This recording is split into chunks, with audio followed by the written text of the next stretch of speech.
Hi, my name's Kevin, and this is the Bible Artist Podcast. And today we are going to be talking about House of David, Season 2, Episode 8, the finale.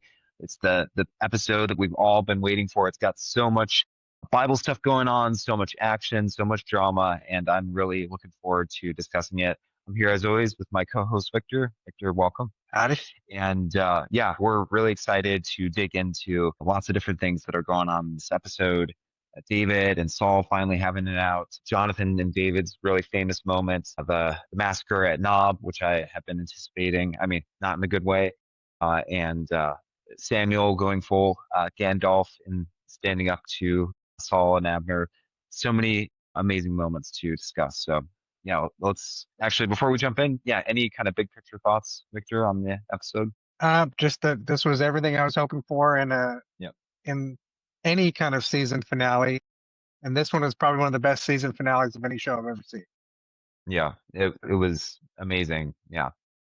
So yeah, let's get to it. So the episode starts off where episode 7 left off with David and Saul locked in combat. David does not want to be fighting. He's like, I wish you no harm. He's pleading with Saul, and Saul. This is a biblical scene. Saul, has a spear ready when David comes in and he's trying to attack him.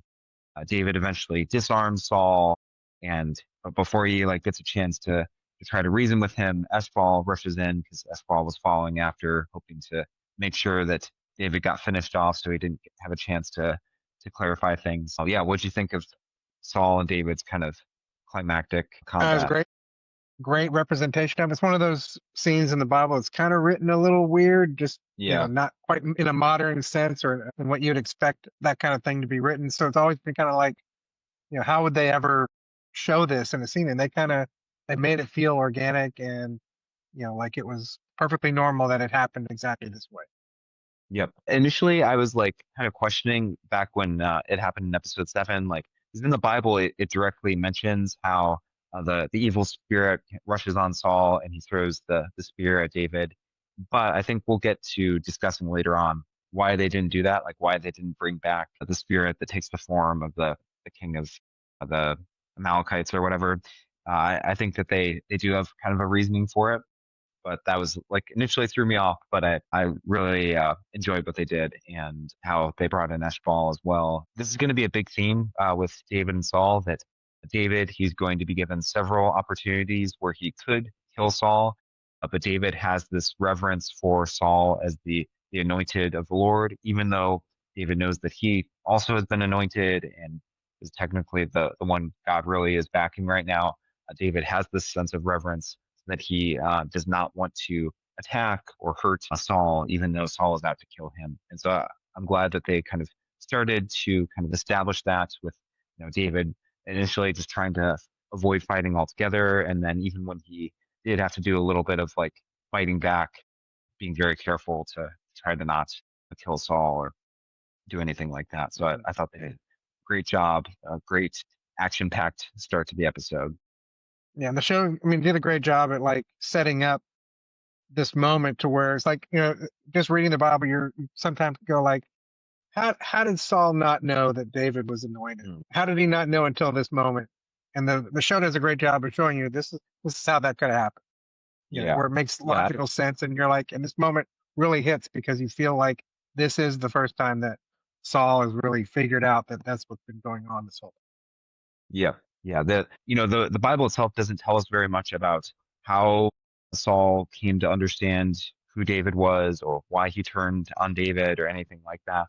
It just kind of has Saul suddenly get angry at David and start attacking him. It actually depicts Saul attacking David multiple times, but the show has kind of condensed them into a single event, which I think makes a lot of sense because it would have kind of diminished the sense of gravity in the event if this had already happened earlier time during the season. I wouldn't be surprised if they condensed together some of the other events later on during David's time in the wilderness as well. But yeah, like you said, they've done a great job of kind of slowly allowing Saul to come to this realization. He came to that realization earlier that maybe it'd be convenient to get rid of David, so he sends him off on that mission, but he still doesn't kind of understand who David is. And then, yeah, last episode with Eshbaal kind of giving him the final key to unlock the whole riddle. Yeah, it felt very earned, the battle that they had. And yeah, just goes to show kind of the complexity that they've given to the Saul character. It's made him really interesting.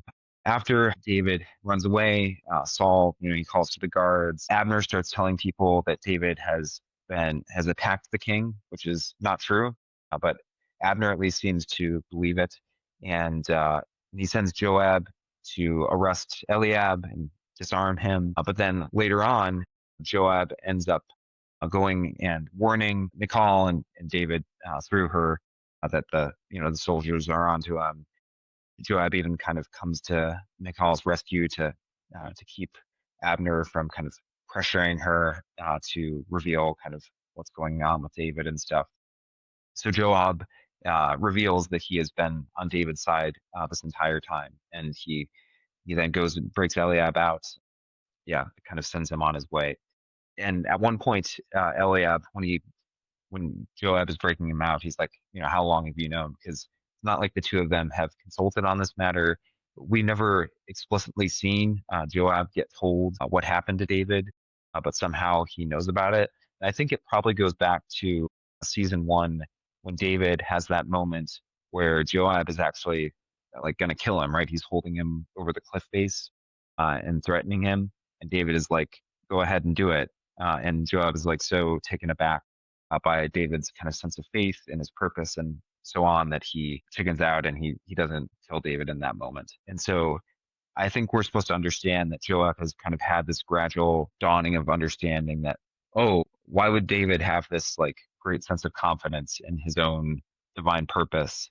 And then, when he got that order to kill someone in the area of Judah, in the area of Bethlehem, kind of put two and two together in a way that Saul was unable to, and was able to realize who David was. Do you think that is kind of the story that we're supposed to be constructing for Joab?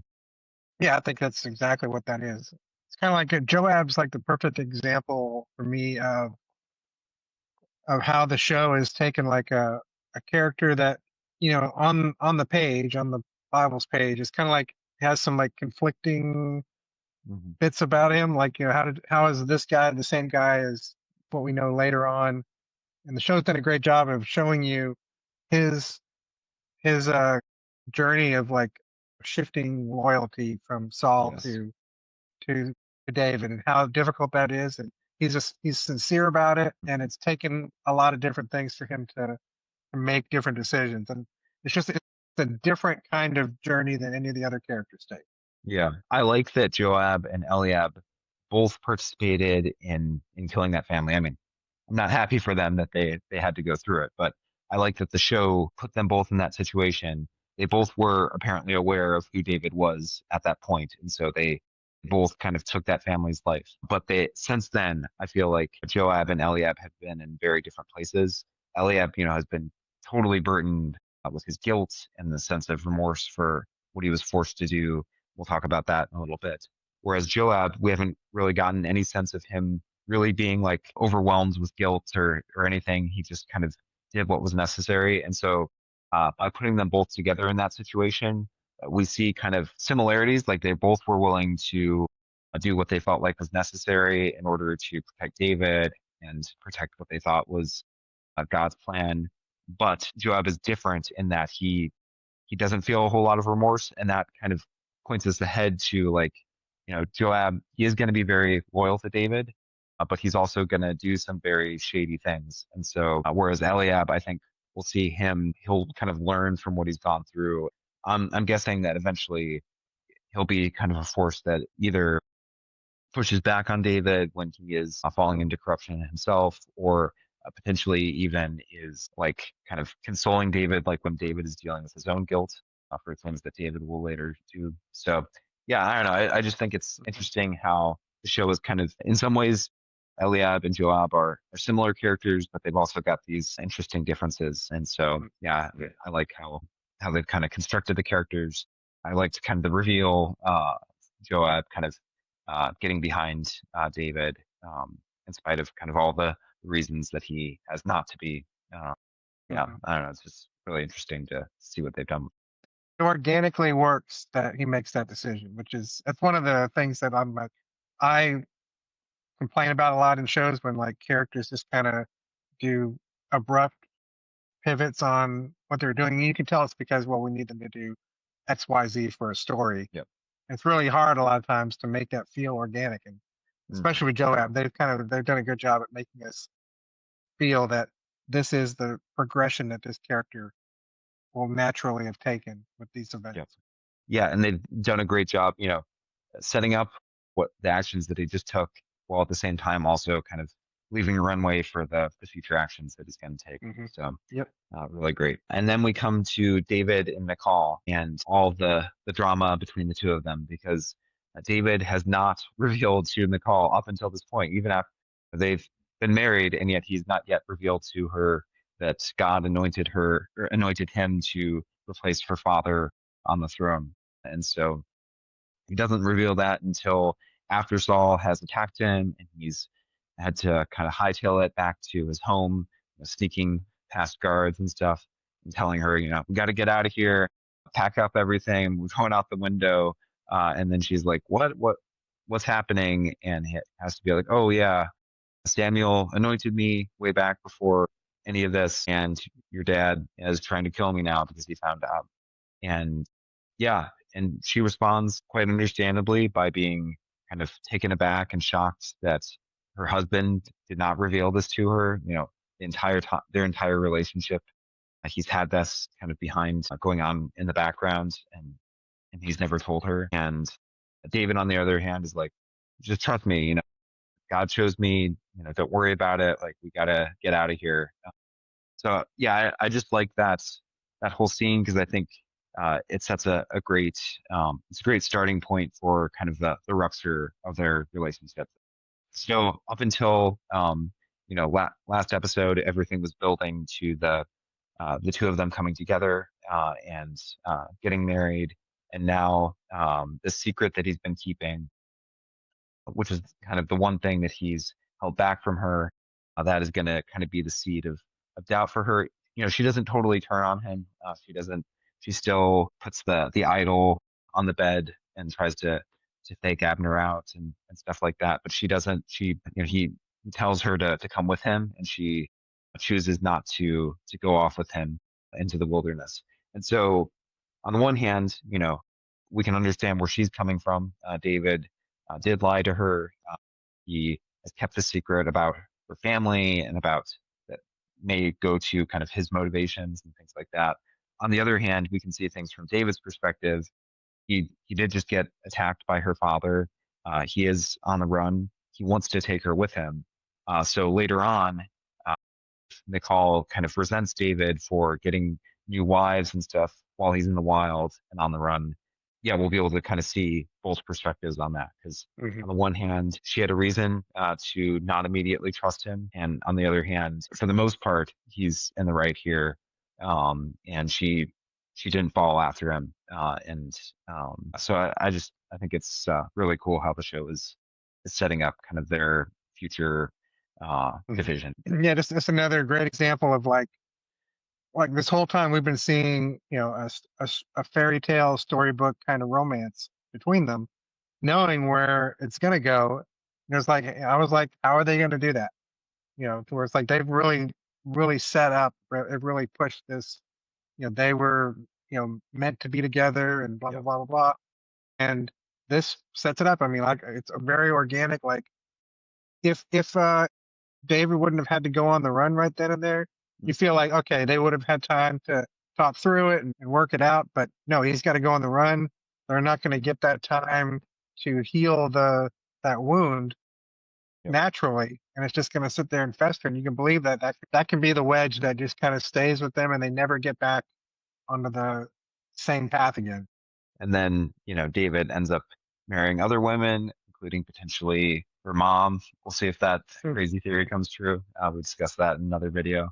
And yeah, so it just gets like wider and wider over time as a result of, like you said, them not having that time to deal with this. 'Cause, from what we've seen, they have been able to work through issues in the past. There have been little things that he held back from her, like about his background and things like that.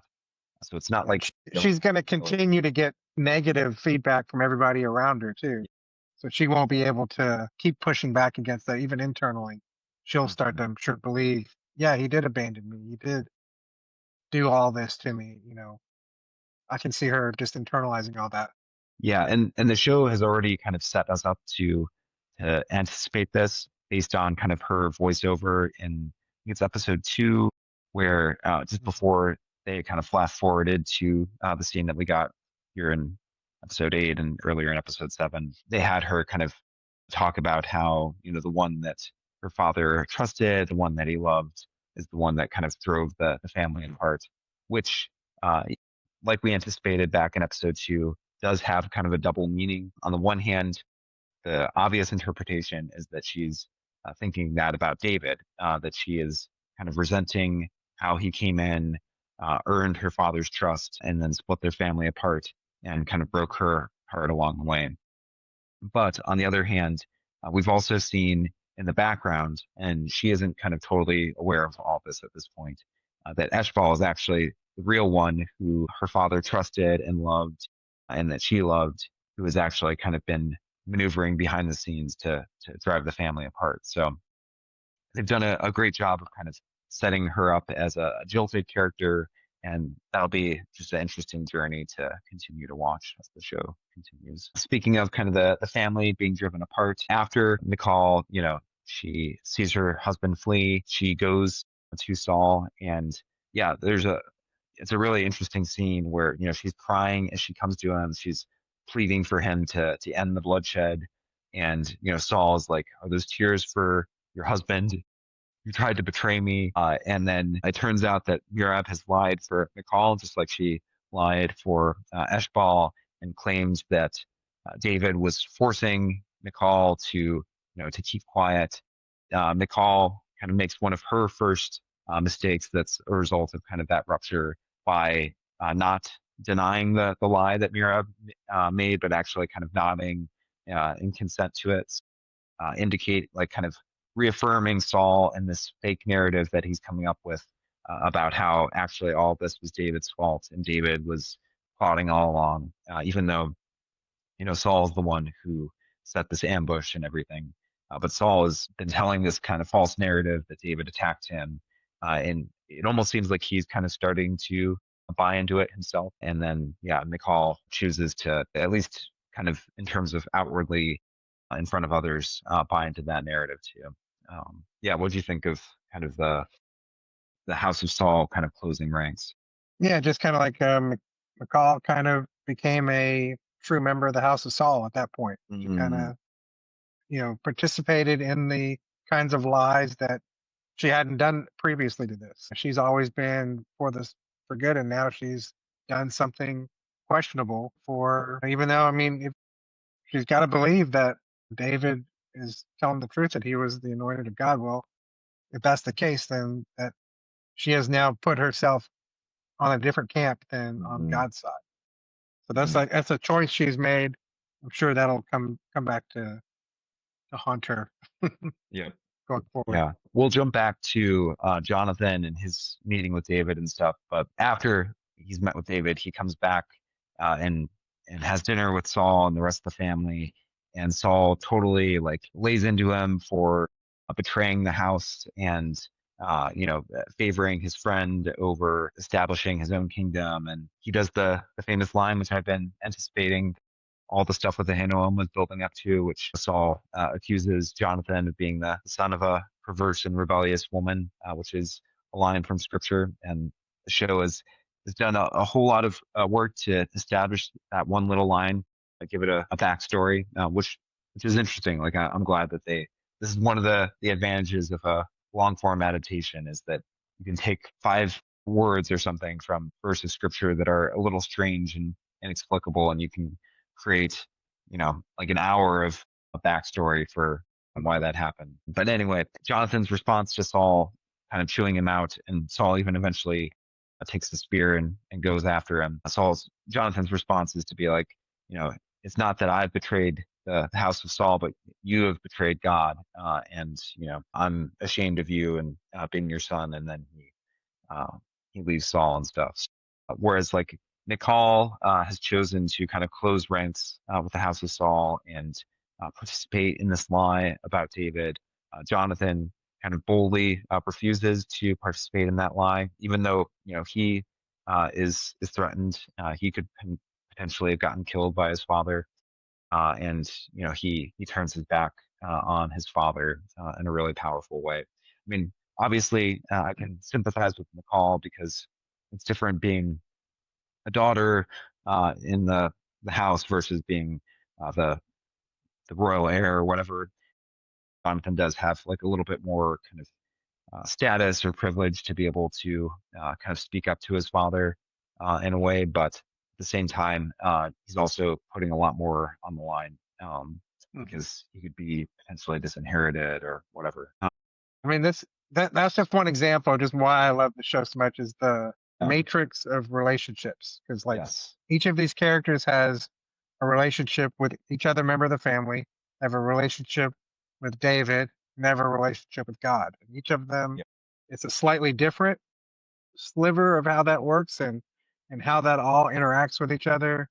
And it's just a having tried to write stuff like this, I know how hard it is to navigate all of these different things to where each of them stays distinct and yet exciting in their own way. And it's just I'm amazed at how well each of these family relationships just continues to yield good narrative fruit.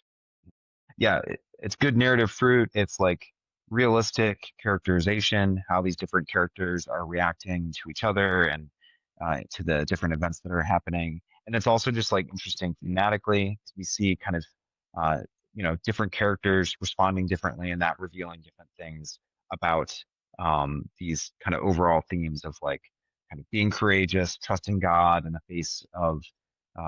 In this episode, it kind of frames at one point the kind of the giant battle of this episode is not the battle with Goliath, but instead it's facing down kind of the giant in your own family, being willing to stand up to your father or to the king and speak the truth, no matter the consequences. And so we see David, he offers Michal that little message through Jonathan, kind of encouraging her to be strong and courageous, which is the verse of scripture from Joshua she offered to David that gave him kind of the courage to take on Goliath back in season 1, episode 8. And Jonathan kind of gets to demonstrate that courage, stand up to his father in a very bold way and refuse to kind of back down. Whereas McCall, yeah, as the episode continues, she just kind of feels like she has backed down a little bit and has not kind of demonstrated that strength and courage. I'm sure that we'll continue to see her Mhm. develop in different ways. And this continues with Mirab as well. She has failed to kind of stand up, not as much to Saul because he's not as kind of relevant to her story, but more to Eshbaal. She's not been strong and courageous, instead stood up to him. So yeah, it's just really interesting how the show has kind of explored these themes through kind of the constellation of different characters and relationships. Speaking of Michal and Mirab, they have an interesting scene later on where they're kind of lamenting together. Michal is struggling to make sense of things. Mirab's basic conclusion is all men are mad. She has seen what her brother did. She has not told that to Michal yet, but she's kind of covered up for Eshbaal, killing his own wife, which has kind of horrified her. And her conclusion is just men are crazy, can't really totally trust them, and she's just kind of drawn into kind of cynicism and despair. Call, it seems like, has come to the conclusion that specifically kind of power is so corrupting, and so she says to Mirab, I hate that chair, the throne, because she in episode 5 maybe of season 1, back in season 1, there's this moment where Michal sees David after having kind of temporarily turned down the throne when Saul offered it to him. David, when he's alone, kind of goes and sits down on the throne, and he seems almost kind of satisfied to sit there for a little bit. And Michal's the only one who sees him, and she never tells anyone about it. And so that kind of that sight of him has clearly stuck with her, and she has started to kind of develop this narrative in her mind that yeah, maybe David, he did have a little bit of hunger for power, and maybe that has been kind of driving him. But at the same time, she seems to recognize that her father is also going a little crazy, and she kind of attributes that to the way that power has corrupted him as well. And so she's a little less like kind of a little less cynical than Mirav. She's not saying like everybody is crazy and bad or all men are crazy and bad, but she is very suspicious of the effect of power. And so um, I think that'll kind of position her in an interesting way. Yes. She's in a way she's very similar to Jesse, I think. So it'll I'll be interested to see kind of if they ever interact or just kind of how her perspective continues to develop over time. But I did like to see the two sisters kind of huddling together while at the same time not fully huddling together because Mirab hasn't shared with Mychal everything that she knows. Mychal isn't sharing everything she knows with Mirab. So yeah, again, just a great example of how the show continues to play with these constellation of relationships in a really interesting way.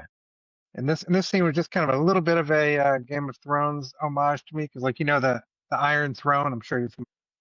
Yeah, yeah. Yeah, that's what everybody was after, and there was like, I think, pretty sure there was a couple of scenes where people were like, "Yeah, I Mm, hate that chair for everything it's yeah. making us do." So I don't. Mm, They didn't say the throne, but they did say a chair. I just felt a little Game of Thrones here, right mm. there, in a good way. Yeah. Yeah. No, I'm 100% sure that they're probably thinking of that. Like I mostly get the allusions to Lord of the Rings and Star Wars and Dune when those come up. Got The a bunch of those coming references up. always. Okay, back to Eliab.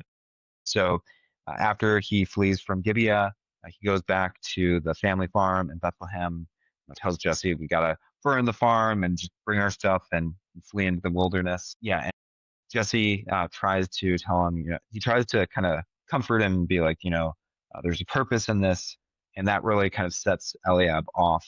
And he's like, tired of hearing about David's purpose. I'm tired of it. Like, he never listens to me. He got us into all this trouble. And Jesse's like, no, I'm not talking about David's purpose. I'm talking about your purpose.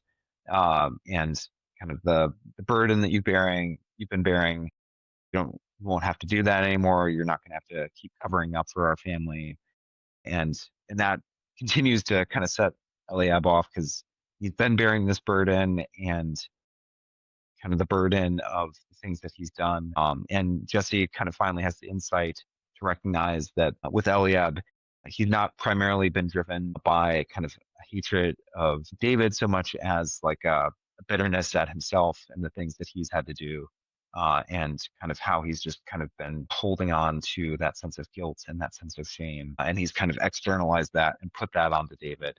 But really, underneath it all, it's been kind of that shame and guilt that he's been carrying that's kind of been driving him, which is kind of what I've been tracking and expecting that he would realize at the end. But I like how Jesse kind of forces him to recognize that, or at least like kind of challenges him on it. And Elliot, he still kind of it's like, there are things that I've done that I can't atone for, and he has to have his father be like, God can forgive any sin, and there's nothing that can't be atoned for. So I found that moment between the two of them really moving. Eliab continues to be another one of my kind of favorite characters. Do you have any thoughts Yeah, just on that again, moment? just talking about the matrix of interconnected storylines between each of the different characters. And I've kind of always felt that Eliab was kind of jealous that he was not the one that was picked as king. Yeah, I think he's still holding a lot of that, yeah, and it's just why he's like, how is it that David is the one that gets to do this? Clearly feels he was way more qualified. I yeah, think we're going to see more of that, where he's going to realize that David's got something different about him that even he doesn't have. yeah. It's worthy of being a king.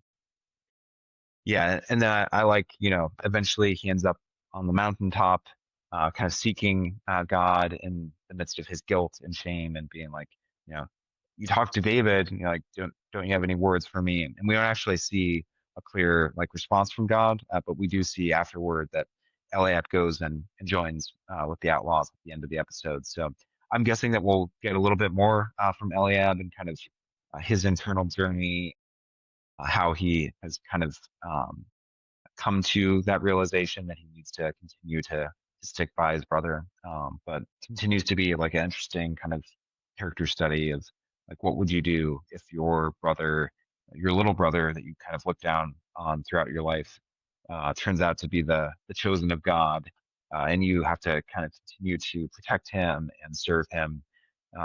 Yeah, just a really great portrait of that. Getting back to Jonathan, so David, after he flees from Gibeah, he waits kind of out in the wilderness, and then he uses his sling and kind of knocks on Jonathan's carriage as it's coming by, and the two kind of meet up, and we see kind of one of the first famous scenes where Jonathan has a hard time believing that his father would do this without kind of telling him about it.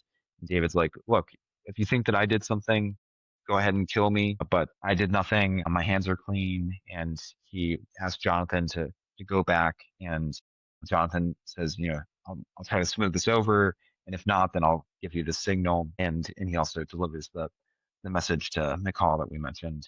And then after things go bad and the effort to smooth things over does not succeed, then Jonathan does the signal, and he sends his servant boy away, and him and David have kind of a final parting together where they make this famous covenant between the two of them. And here we see kind of why the show has introduced Sarah and her son at the moment that it did, because it wanted wanted Jonathan to have kind of a fresh son on his mind, so that when he comes to David and he says, let there be a covenant between me and you, and between our children, that we will kind of be loyal to each other, we protect each other.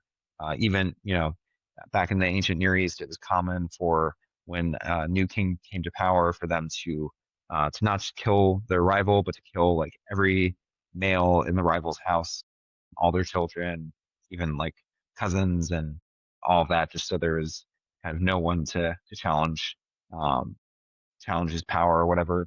So Jonathan is, even though he knows David and he trusts David at this moment, he's also aware of how, as Mychal put it, that the chair does things to people. It can kind of twist you and distort you, and so he makes David kind of swear this famous oath to him, which eventually, when Jonathan's son grows up to be Mephibosheth, will be what kind of pushes David to take him in a very famous story. It's hopefully going to come down the line. But yeah, I know David and Jonathan are like, that's like a favorite pair of characters for you. So I'm curious.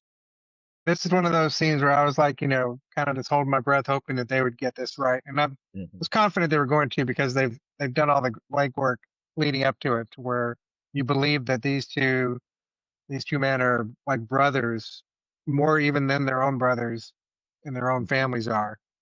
And just like you were saying, it's like they were, as a king, you're supposed to take out your rival's kids.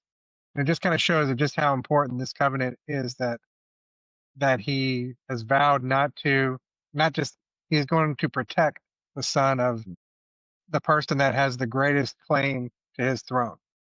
You know, Mephibosheth will be the true heir. If you're like somebody that's trying to restore the Saul dynasty, that's who the guy is that you're gonna one day rally behind.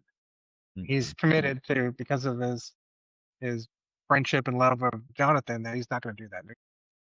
It's like this shows like that's the level of trust and forgiveness and promise that we're supposed to have. It's always been like Yeah. just a strong inspiration for me. Yeah, me too. I remember, I don't know if I did, I think I did it for all my best men. I made them like walking sticks, and I think I did this verse I'm not sure if I did different verses on for different ones, or if I did the same verse for each of them, but it was from this speech between them, like of the like you know covenant between you and me and my house and your house. Yeah, I know that like a lot of kind of Christian men, I feel like this is like a really moving story about friendship, things your heart in the same way that like Sam and Frodo going into Mordor, and that kind of story of two brothers who are bound together by their love and their friendship for each other. Yeah, it's just like a really moving thing. And yeah, I thought that they knocked it out of the park. Really made it feel believable. Great delivery by the actors. Like you said, the show is gradually kind of set up their friendship, and yeah, it was awesome. I remember when they first kind of showed up, it's like, David, we really see just how much older he seems now, because he did seem Yeah, like, yeah, and I know we commented that on that season one, that it seemed like he's just a little kid in yeah, comparison to Jonathan. That's like, seemed like their age disparity. It's like, well, how can this kid and this older man become such close friends? Well, here they look like they're equals. I mean, they yep, come across as equals. So yep, just that progression has been really good. yeah, yeah. That's a great way to put it. David gets, he eventually finds Samuel, and then Samuel kind of sends David along to Nob. And when he gets to Nob, that's the city of the priests. There's this famous story. David, he asks them for help, and one of the things that they offer him as help is the sword of Goliath. And David's response, he says something along the lines of, "Oh, I see. Like I needed to remember the greatness of God." And I'll be honest, not like totally sure what the show is kind of aiming for with that. Like perhaps kind of the Sword of Goliath is meant to remind David of how God in His greatness has been able to get him through a past great enemy and defeat it and protect him in the face of it. So in that sense, the Sword of Goliath almost seems like a positive thing for David to be taking as kind of a reminder of how God has provided, God has protected him in the face of opposition and stuff like that. On the other hand, throughout the show, they have been kind of creating parallels of the Sword of Goliath, almost like the Ring of Power. That was especially prominent in back in like episode one, where they did the intro with the voiceover and forging of the Sword of Goliath that sounded like it was straight out of a Fellowship of the Ring. So, and in the Bible itself, like I've always looked at David taking the Sword of Goliath as kind of like a semi questionable thing. It's not like explicitly condemned, but later on, after the slaughter of the priests at Nob, David does say to Abiathar, like, "I'm sorry, like their deaths are on my head." And part of that is tied to he took this weapon of war, which made them kind of helping him look worse. That they gave him this powerful weapon, and so and the show kind of throughout the season has painted the sword as this kind of troubling kind of item that needed to be taken out of Saul's palace because potentially it was having some sort of kind of negative psychic effect on Saul. And so, yeah, I don't know. Do you think that we're just supposed to take it at face value that this is just like a good thing, like a good tool that Well, it's will like, remind? I think one of the first times we meet David in season one, he's offered the was it the Amalekite sword, I think it is, and he Yes, tosses it yes. into the fire as Hmm. like, we don't need this thing. This thing is like, it's it's the enemy's thing. It's like this seems to be a little bit at odds with that concept. It's kind Hmm. of, I feel like the show is like, this is a really cool sword, and getting to say the Sword of Goliath, that's really cool. It's very evocative, and I think Hmm. maybe they're just like, just decided to run with that. This feels like that's a disconnect from earlier. If we hadn't had that earlier scene, this wouldn't have jumped out as much as feeling like it doesn't quite line up. Yeah, part of me is wondering if like they initially had in mind to make it more complicated, but they didn't want to like muddle things too much in this final episode. But maybe like we'll get more of that in season three when they have time to kind of explore it as a potentially kind of double-edged, pun intended, object that's can be positive and negative. But here they just wanted to kind of push on through and mostly focus on kind of David making positive steps. But I am wondering if they, like you said, like the that scene back in season one, that definitely I feel like kind of sets up this sort of thing. And then, like I said, the way that they've kind of treated it almost like the Ring of Power, and the Ring of Power famously belonged to Sauron, got cut off of him, and eventually came down to a hero. And at first, the hero took it and used it, and it seems like it was a useful tool and helpful. But then over time, as he used it more, the heroes realized that it actually had like a kind of corruptive influence. So I'm wondering potentially they've been kind of seeding that along, but it's going to take us until like season three to Yeah. see like that negative influence. I think they could have had some kind of just explicit mention of like, you sure you want this sword? I mean, something to Yeah, indicate where David had to decide, I'm going to take this even though I know, there's something odd about it or something yeah, questionable about it. It just kind of it was presented as, hey, you got this cool magic sword now. You know, yeah, It's yeah, Excalibur right now. yeah, yeah. Maybe that's just all they're going to do with it. We'll have to see. If that is all they're going to do with it, then I do wish that It's they cool. It's fun. hadn't planted some of that stuff. But yeah, it is a cool sword and stuff. I'm sure we're the only two people complaining about this. Yeah, yeah. Small thing. Like we'll keep on going because there's lots of other cool stuff. While David is in Nob, he meets Abiathar, who will end up going with him on the run after all the priests get slaughtered. Significantly, Abiathar he brings out the ephod. He has the Urim and Thummim, and the show. So we get to see, or not totally see, what the show is doing with the Urim and Thummim. So if you're not familiar with the Urim and Thummim, that's fine. It's a very kind of obscure little thing which we dived into in one of our earlier podcasts. Victor and I we did along with a couple other friends. We did like a hypothetical adaptation of David's time in the wilderness. So we're just getting into the some of the events that we talked about. These are like the first events that actually showed up in that show. David going on the run, uh, the slaughter at Nob. These are like episode one of season one of our hypothetical show. And one of the big topics that we had to discuss as we were kind of coming up with the show and thinking through how to do it is what are the Urim and Thummim? How do they function? How can we make these things work within the context of a show so that it doesn't reveal too much, but also is able to function in some way and seem important and significant and stuff like that. So you can go check out the Bible verse podcast, which is a part of the Bible artist. If you look under some of my feeds, you'll find it somewhere. And we had David and the a real Outlaws. long discussion looking at so there's like different conceptions of what the Urim and Thummim even did. We know that they were rocks. Some people think that they functioned kind of like casting lots, and basically it was almost like kind of a binary thing to be able to make decisions. And there's certain biblical passages that really seem to support that idea that like you would kind of like throw them somehow and it would either come down on. So Urim and Thummim, they might be related to the words for I think cursed and blameless or perfect. And so basically these were kind of sanctified objects to reveal innocence and guilt in situations where that couldn't be determined in another way. And so, like when, like Joshua in the book of Joshua, the guy steals the gold from one of the cities, I think from Ai, and that leads to disaster.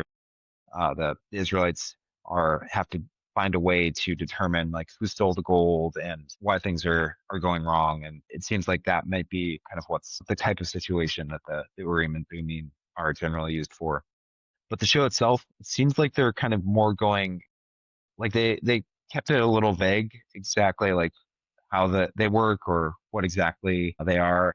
Correct me if I'm wrong. I think you see kind of David and Abiathar like kind of kneeling down. It's like dark. We can't exactly totally tell what exactly they're doing, but it almost looks like they're maybe like praying or engaged in some sort of ritual as they're seeking after the Lord. And seeking the Lord, that's often how the Urim and Thummim are described. Anyway, Yeah. so I don't feel like we have a total answer of like what the show's doing with them. I feel like they maybe the show kind of didn't want to open that can of worms, and so they just kind of gestured in that direction. But we'll get more information in season three.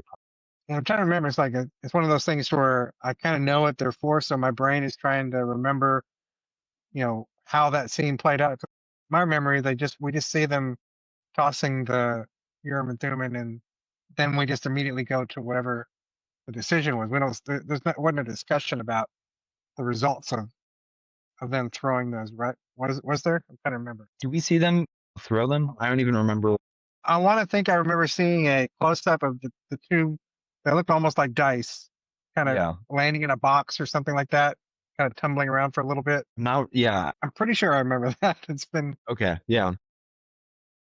But I remember thinking like, Yeah. okay, So that kind of lines up with what it is, but I don't remember yeah. them discussing the results of what that meant. Just that this was going to result in, they were deciding what it was going to be based on that. Yeah. Yeah. So people may think that we're being like way too nerdy and discussing this point too much, but from like a writing standpoint, one of the reasons why this is like kind of a thorny issue is that if you give the Urim and Thummim like too much power to answer questions, then the characters should be able to ask them like anything, and like there's no stakes for them finding out information. So you either have to kind of like what type of questions they can answer, or what we did is it's often kind of tied to like there's you might be like hesitant to ask questions because like once you ask a question, it's almost like binding on you to follow through with it. But yeah, it can be kind of tricky giving characters like a direct line to God because then like they can have too much information and that can kind of lower the stakes. So it'll be interesting to see kind of how the show kind of continues to handle those and challenges. I think it just kind of breezed past it. We're not really supposed Yeah. to think about it too much. They just showed that was important in that moment, and we Yeah. kind of moved on. And I don't think it mattered. I don't think it didn't leave me asking questions like, "Hold on a second." That's what I was always worried about. Would be like people would be like, "Hold on, what's going on here with this? Is it like a magic 8 ball that they're consulting? I mean, where did that come from? And why don't Yeah. they use that the whole time?" It didn't leave me with any of those kind of questions or feelings that Yeah. the show was kind of breezing past it. I think at this point, like it worked to just kind of breeze past it, but I think it'll be more of a challenge in season three when they get used in Hmm. more kind of decisive ways, or when there are situations where someone gets caught off guard. Like so they'll have to like think through more systematically as they become more integrated into the story, and there's different events going on. While they're David's in Nob, his men show up, and at first, there's a slight hesitation, like, are they here to get him? Although most viewers are going to be like, oh, yeah, obviously they're here to support him. First of all, Saul sent them with him on a suicide mission, so they are not going to be big fans of Saul at this point. But they say, our loyalty is to you, which, yeah, is particularly meaningful from Uriah because Uriah, he's taking the step of sticking by David when David's down, and eventually down the line, David is going to totally betray that and kill Uriah off. Any thoughts on that Just like what you moment? said, I mean, it's kind of like slightly cheesy, just because it's like they're there to. How are they gonna reveal that they are loyal? I mean, it was kind of played out just a little bit, but it was fine. I've seen that a million times in every Yeah. single time shows. And then when so Doeg reveals to Saul that David is in Nob because he had gone to try to get cured, and which, by the way, trying to figure out kind of what Doeg is doing in Nob and why he's kind of held there. That was another issue that at least I had to work through in my script. I can't remember if we talked about it on the podcast, but trying to kind of place Doeg and make sense of his actions. That's a interesting kind of a script challenge. Anyway, after Saul finds out, he initially sends Abner and some men, and they find Samuel waiting for them in the road.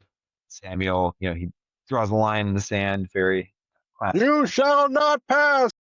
Yeah, very. So Almost.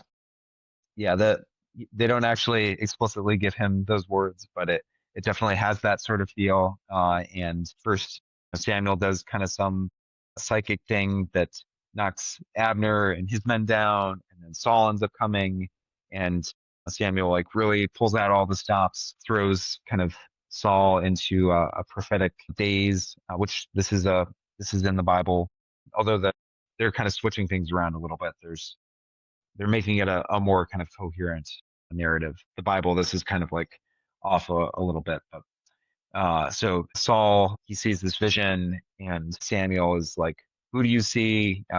Saul is forced to admit that he sees David getting the throne placed on his head, although he also has a brief flash of seeing Eshbaal also putting the throne on his head because both of them are going to end up taking the throne after he passes. And yeah, very like powerful confrontation between Saul and Samuel, which this is another moment that we've been building up to. You know, we've seen tension between the two of them, but this is kind of like Samuel's big moment where he kind of throws all of himself into.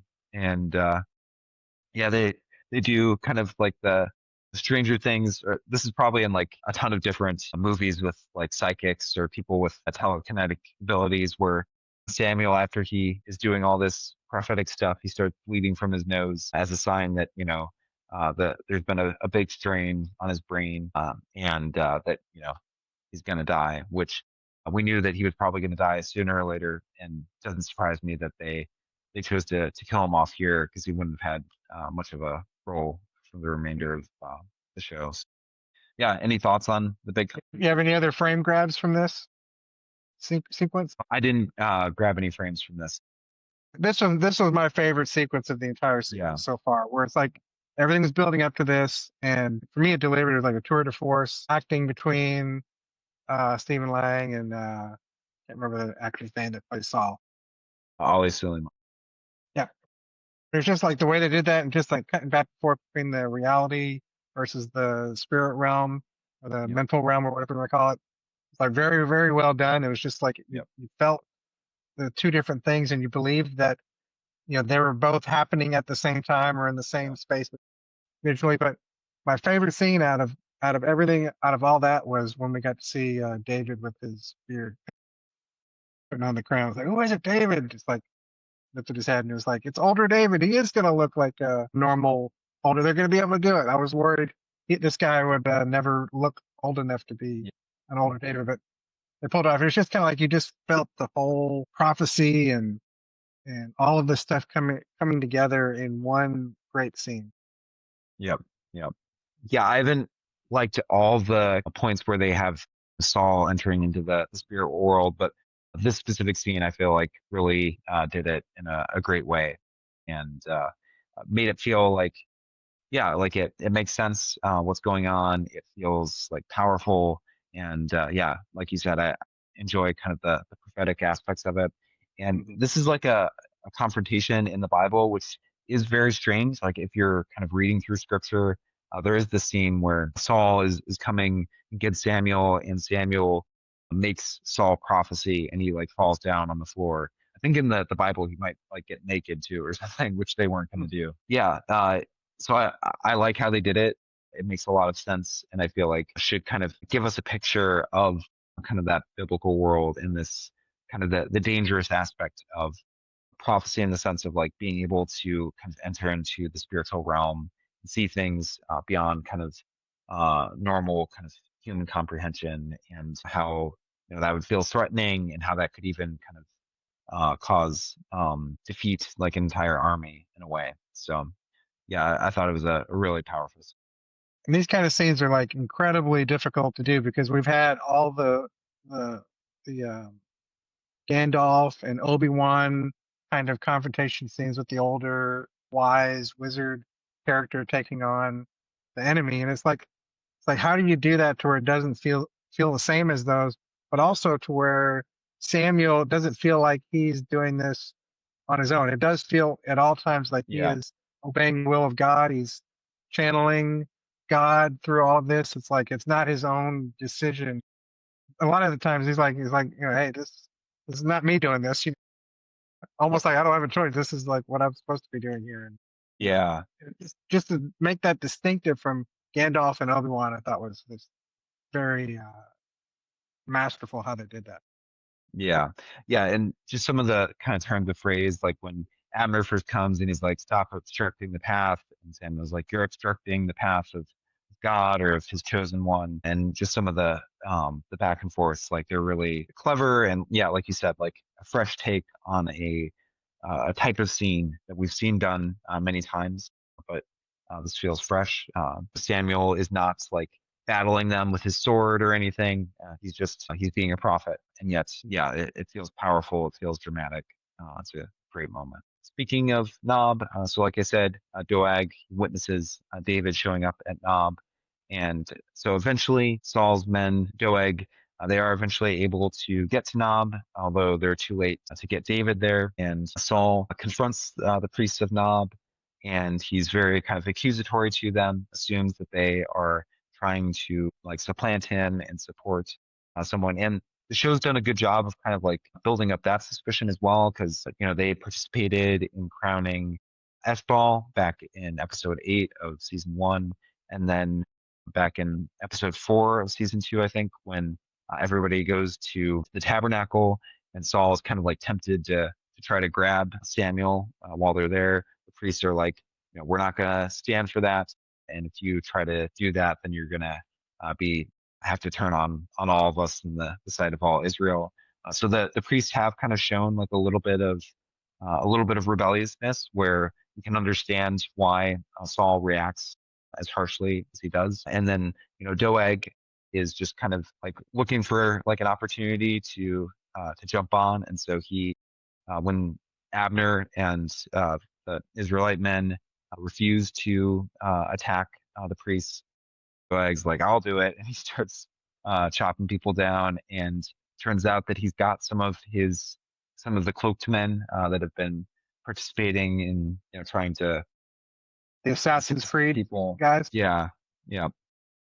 So they're all there, the cloaked Edomites, which we'll talk about that in a little bit. So this is also a scene in scripture, one that I've been anticipating just because I've had to write it in my version of the story. Like this scene is like one of the central moments. The show kind of goes by it like fairly quickly, in part because there's so much going on, and probably also didn't want to get like too graphic with all the violence and stuff. But I mean, it is still powerful seeing things getting set on fire and all of that. Yeah, what'd you think of the massacre? And it was a great scene. It was this was Order 66, and Yep. if you've watched or read Game of Thrones, this is the Red Wedding. This is the scene where there's no turning back from Yep. this moment forward. This is where the bad guys have committed to what they're going to do, and Yep. the heroes now got to all go and try to recover from whatever this is. And Various slaughters. we talked about how the show has worked to make Saul like a complicated character who's not like all good and all bad. But this is really kind of his point of no return, sending to do this. Doeg's always been kind of a pretty much purely bad character. So, but yeah, and the whole like thing that prompts this, Saul asks the priest, if Samuel had anointed someone other than me, what would you do?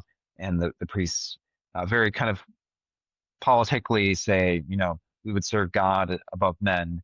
So they don't like explicitly say we would go serve the person anointed in your place, but that's essentially what they're saying. And so Saul's like, oh, thanks for clarifying that, and that's when he Mhm. sends Doeg. So this has been kind of Saul's driving force, and it's kind of grown on him over time. That he wants, like he at first kind of he was just seeing himself as kind of the avatar representing God's will, but at this point, when it's become clear that his will and God's will are opposed, he forces people to decide, like, are you going to serve me or are you going to serve God? And if people get on the wrong side of that question, he's willing to kill them.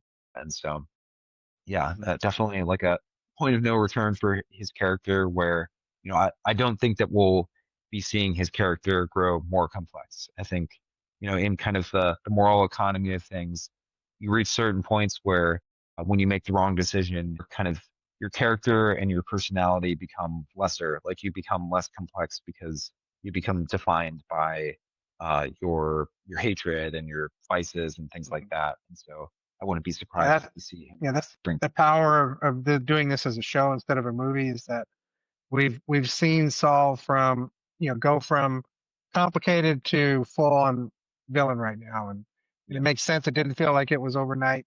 It was a slow decline to where this feels like very organic to yeah. where he arrived at, where he will be.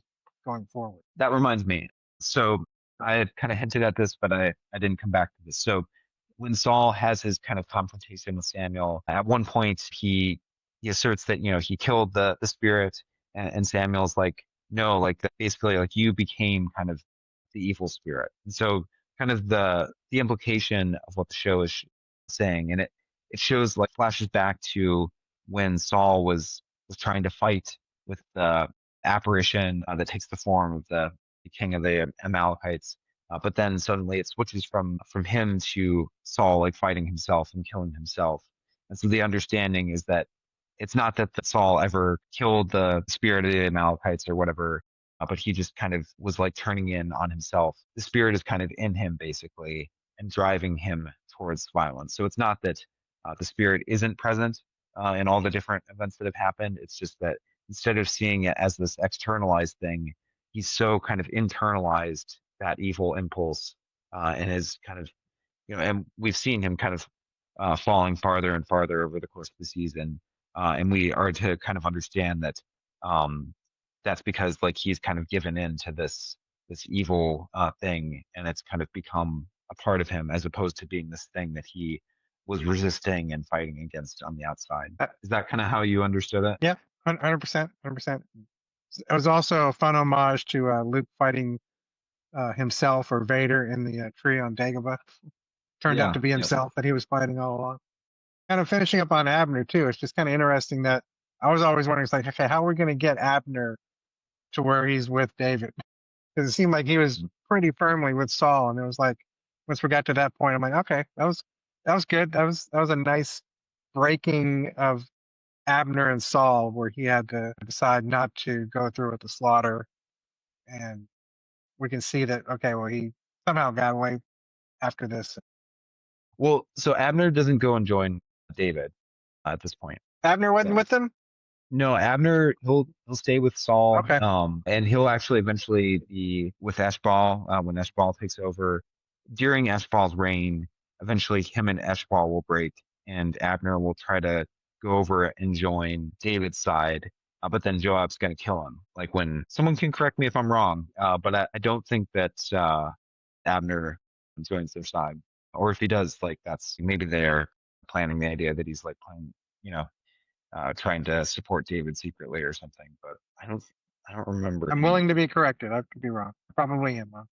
Just swing back to Samuel, because like I said, like he has the blood dripping down, so we know that he's starting to die. But he makes it back to see his wife, and they have like an interesting kind of conversation where Samuel's like, I think something terrible has happened, whereas like Hila, she's like, no, you've played your part in God's beautiful design. You've basically fought the good fight and finished the race, to paraphrasing the Apostle Paul. Yeah, I just thought it was like an interesting note to end on, because it's a little ambiguous what the kind of terrible thing is that Samuel thinks has happened. Maybe I guess he maybe senses the moment at Nob, so it may be kind of like Obi-Wan. It's my take Uh, on it. you know, and so I guess in some sense he kind of feels like he's failed to kind of fully protect things. Yeah, but maybe also he's kind of sensing further kind of darkness that's gonna happen as the things continue. But yeah, I like just they gave him kind of that final moment with Hila, and yeah, I don't know. I just a Those are goodbye the to the kind of book. moments that are always. I'm at 50% rolling my eyes whenever you see a character die and they get their final speech, and it's like it's kind of preordained in every kind of movie or TV show where when the wise mentor goes out and gets some kind of final speech. Although I guess Obi-Wan never got his final speech. He just kind of nodded or over to Yeah. Luke. But yeah, but they did it pretty good. They summed him up. It was a great fitting ending for Samuel, who I feel has been the solid character from beginning to end. Yep. He's the MVP of the show so far. And then yeah, eventually David is out in the wilderness, initially with a smaller band, but then Joab shows up. He's got more men, presumably from Judah. He's got Jesse there with him. He's got Eliab there. And they say that they are there to serve him. And I think we're primarily supposed to just kind of take it as a positive moment. So, almost like kind of Aragorn with, men kind of rallying to him and stuff. But I also couldn't like shake like a little bit of like ominousness, like in just kind of the way that it's all set up. Like it kind of feels like Aragorn, but it also almost reminds me of like Anakin in like Yeah, um 100%. episode 3 or I don't know, just the way that it's shot and everything. So I think that the show kind of wants us to have just like a slight tone of unease. Like mostly we're supposed to feel positive, but there's this slight sense of anxiety of like these men are here to serve David, and to what degree, now that David has people who are here to serve him personally, is that going to start kind of negatively influencing him now that he doesn't have a chair yet, but he does have kind of the loyalty of men to him personally, and is that going to start to be kind of a corruptive influence? And he's got the Sword of Goliath there, and everything. Yep. So I feel like the show, they didn't go like hard on making it like a ominous ending, which they potentially could have. They mostly give David a kind of that hopeful moment where he gets up on the mountain, and in our verse. So Victor and I, when we recorded this conversation, or we're doing it based on kind of this early cut that they released to reviewers. So at least in our cut, like it's a little hard to make out what David says in that final scene. He says something along the lines of, I think, like "Show me your will, show me your kingdom." So it's mostly like a positive note for him in that moment. I think it's supposed to see that as opposed to Saul, David is still seeking after God, seeking after God's kingdom. But I think like the seeds are there of potential danger down the road. And I think that will be something that they explore more in season 3, and even more in season 4 beyond that. Although someone said that they said that they're only doing 3 seasons now, which I haven't seen that that's news to me. Like maybe I would guess that it's possible that they're doing 3 seasons with kind of these current part. actors and stuff, and maybe they would shift kind of like with like The Crown or whatever, because after the 3 seasons, they could kind of skip ahead a little bit in the timeline. But yeah, I guess we'll have to see. Um, because originally the plan was for 5 seasons, I think, right? I think it was going to be 6 seasons, or it was going to be two, two, and two. 2 seasons where Oh, David is in this middle part, and then 2 seasons where he is like the older king, and okay, you get all gotcha. the older stuff. But I mean, I can see them condensing it down. I can see the wilderness part of it being. I can't see the wilderness and old David all being 1 season though. Yeah, So I'd be curious to see where. I would have to go and do some research to see where that came from. someone also, they could have been incorrect as going based on like someone's random comments. So Not. I would like to see yeah, this go a couple more seasons at yeah, least. no, it definitely. I feel like less than 5 seasons would be a disappointment. I mean, it'll still be like really interesting. 3 seasons will get you potentially to the death of Saul if they want to kind of go aggressively. But yeah, I would like to see at least 5 seasons. 6 seasons would be even better. Um, okay, and then we got like montage, various different things that they're wrapping up. The real big moment is that we finally have the official reveal of who Eshbaal's master is, which that's revealed that it's the king of Edom. So this whole alliance that he started building in episode 7, it's really kind of just a ruse, because it's clear that the king of Edom is the one who sent him there to begin with. So this was all kind of part of the plan to try to cozy up Edom and Israel. Now, there's not like a whole lot of kind of biblical data to explain kind of what the future path is with Edom. There's not like, it doesn't like show up in a whole lot of stories. Although I was kind of looking ahead, there is one story that I think they'll definitely draw on. So later in like Kings 11, I think they have this kind of parentheses where it describes how at one point during after David becomes king, he sends the army to attack Edom, and Joab like kills every single male in Edom or whatever to put them down.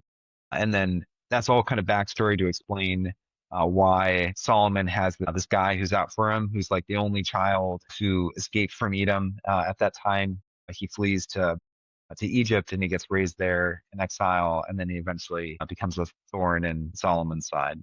So I'm guessing that they'll be kind of drawing on that, and that child's father is probably the current king of Edom that we're seeing now, and so potentially, we'll get to see him born and see some parallels there. But um, they're definitely kind of depicting Edom as this kind of third force, which is, yeah, probably kind of trying to corrupt the Israelites, probably hoping to kind of turn the tables and turn them into kind of a puppet kingdom through Eshbaal. We'll have to, Mhm. I think that'll be more of a season three storyline that they'll probably be exploring. Yeah, what did you think of Yeah, I that? think they've been setting up another worse villain because I think we're supposed to kind of like Akish a little bit, Yep. even though he's technically an opposition king. Yeah. I think we're gonna like him. He's gonna be kind of an anti-hero probably, or a conflicted ally of David, Yep. at least as far as we're the audience is supposed to be. So we need somebody that we hate more than Akish. So I Yep. think that's who that's gonna be. He's gonna be the real villain. Yep. Yeah. And, that'll play into like eventually when Eshbal becomes king, like he'll probably, they'll be like cozying up with him. Yeah. I don't know. I'm sure that they will be kind of the big bad throughout the remainder of the show's tenure. So, yeah. House David season two. Yeah. Great season of television, great biblical adaptation. They're definitely playing around with the timeline, adding things, switching things around, doing a lot of different stuff like that. But in terms of kind of the thematic emphasis, very in line with the emphasis of the book of Samuel, a warning against kind of fearing people over fearing God, but just kind of exploring. They explored that question from one angle back in season one, where the fear of man was primarily focused on one man, Goliath, and kind of fear of him as a force. Whereas here, the fear of man is more about kind of fearing Saul as father, as king, and having the trust to flee from him or to stand up to him when he is going in the wrong direction. And so, yeah, I definitely think that it's worth checking out. I mean, if you've watched this long, you have definitely checked out season two. But I feel like, yeah, I know that lots of churches they do studies of the chosen with where they watch the show and do Bible studies along with it. Got Bible studies if you want to do that. Resources on the BibleArtist.com. I've also put together similar studies for season one of House of David. I'll probably do it for season two because I think it is worthy of study and also has like a real gift to offer the church. Lessons about friendship, lessons about kind of the dangers of power worship, the dangers of kind of putting your own will of God's will. So we may kind of come back and do a follow-up episode where we kind of think about some of the themes of the season as a whole, where the show is going, maybe the value of studying this show with other people. Yeah, So please put your questions in because we'd love to talk about any questions or comments you guys have too. that's a really great point. Yeah, if you have like questions that we've not addressed in our podcasts or YouTube conversations, whether it's about stuff that has happened or stuff that's gonna come, we would love to dig into those questions as well and have this be an interactive thing. It was fun when we got to kind of build on some conversations that were happening in the comments and dig more into the whole Hinnom theory. So we could dig into different theories about what's ahead. Yeah, there's so much to unpack in season two and in the remainder of the book of Samuel. Definitely leave your thoughts in the comments. If you have not already, please subscribe, like it. And if you want me to be able to continue to produce content like this, you can also support the show by joining my Buy Me a Coffee, kind of like Patreon. There's a link, Buy Me a Coffee, the Bible Artist. And yeah, hope to be following up with more episodes soon. Thanks so much for joining us for House of David season two. We'll talk soon. Godspeed.